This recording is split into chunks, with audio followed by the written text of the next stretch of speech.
Le 4e cuir renaît sous les bombes.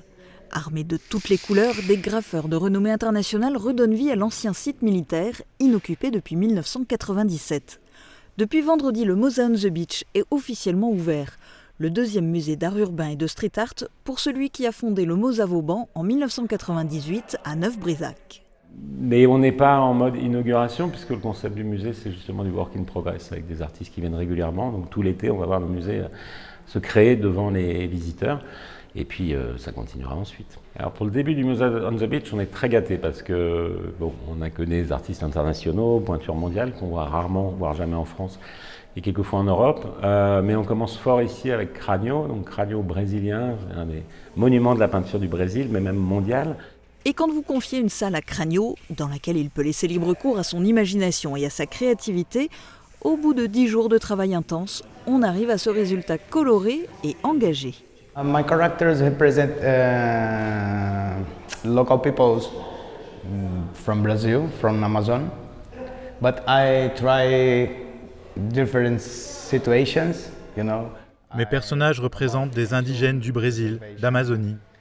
Mais j'essaye différentes situations. Je parle de consommation, de préservation, de la vie dans la jungle, de la vie dans les grandes villes, qui est une jungle de béton. Mon travail est une forme de protestation. My work is more protest, you know. Qui dit street art dit artiste qui a commencé en réalisant des graffitis dans la rue, souvent en se faisant courser par la police. Transformer en musée un ancien site militaire donne une autre dimension au street art, surtout quand on s'appelle Crânio et qu'on œuvre dans un bâtiment aussi vieux que son pays.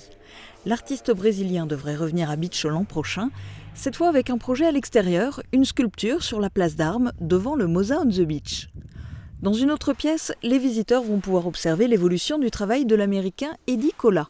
Il tient à rester incognito, vous ne verrez donc pas son visage. Pendant 3 semaines, il s'attelle à une réalisation à base de pochoirs. Tout droit venu de Grande-Bretagne, Inky aura lui aussi une pièce complète au Moza on the Beach.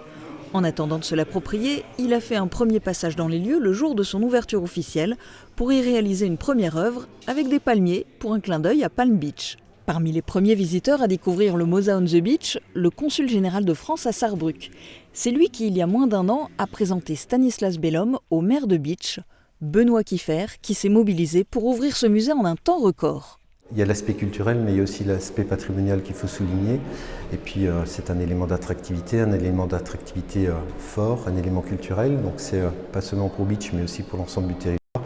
Et c'est là où le projet est intéressant, c'est de pouvoir ramener aussi un flux de population qui va venir découvrir Beach au travers de la culture, mais c'est aussi permettre bien évidemment, et on est heureux pour les Beachoises et les Beachois d'avoir ici à Beach un musée d'art urbain et de street art. Une pépite à découvrir et à redécouvrir car les créations artistiques vont se multiplier et se dérouler sous vos yeux. Work in progress au Moza on the Beach.